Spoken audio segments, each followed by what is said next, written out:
কার সাথে যুদ্ধ হবে, কেমন যুদ্ধ হবে, সেটা খেলার মাঠে হবে। ডক্টর ইউনূস সাহেবের টিমটাকে আমরা ধন্যবাদ জানাই এই কারণে যে উনি বুঝতে পারছেন যে নির্বাচনটা দেওয়া দরকার ছিল জরুরি। এবং আমাদের আজকে তারেক জিয়া আমাদের আবেগের জায়গা, তারেক জিয়া আমাদের সম্মানের জায়গা, জিয়া পরিবার আমাদের আত্মসম্মানের জায়গা।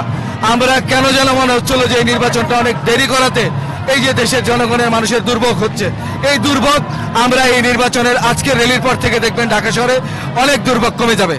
আমরা যার যার এলাকায় আমাদের স্থানীয় পর্যায় থেকে যারা স্থায়ী কমিটি যারা আছেন তারা আমাদেরকে এই নির্দেশটা আজকে থেকেই এটা রানিং হয়ে যাবে যে আমাদের আন্দোলন মানে জাতীয় পর্যায় থেকে কমে আমাদের এলাকা ভিত্তিক আন্দোলন চলে যাবে।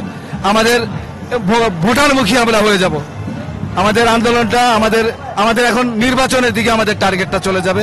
আমাদের এই যে জনগণের যে দুর্ভোগ কষ্ট দিচ্ছি আমরা এই থেকে মুক্তি পাওয়ার জন্য আপনাদের মাধ্যমে ধন্যবাদ জানাচ্ছি ডক্টর ইউনূস সরকারের প্রতি। আমরা আসলে সবাইকে আমরা একটা খেলায় যাব। এই খেলায় যাদের সাথে আমরা অংশগ্রহণ করব তাদের সাথে যেন খেলা শেষে আমরা আপোষভাবে মিলে আসতে পারি। আমাদের এই প্রতিজ্ঞা আমাদের আছে। কার সাথে যুদ্ধ হবে, কেমন যুদ্ধ হবে, সেটা খেলার মাঠে হবে। আবার কিন্তু আমরা খেলা শেষে দিন শেষে যেন আমরা সবাই একসাথে থাকতে পারি, একসাথে মিলেমিশে থাকতে পারি। এ হলো আমাদের তারেক জিয়ার প্রতিজ্ঞা। ধন্যবাদ আপনাকে। এই বিজয় মিছিল, ধন্যবাদ আপনাকে।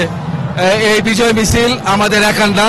আমরা যেমন আমাদের দলের চেয়ারপারসন উনি যেমন বলেছেন যে আমাদের এই বিজয় হলো ছাত্র জনতার জনগণের বিজয়। আমরা সেই বিজয় অর্জন করছি।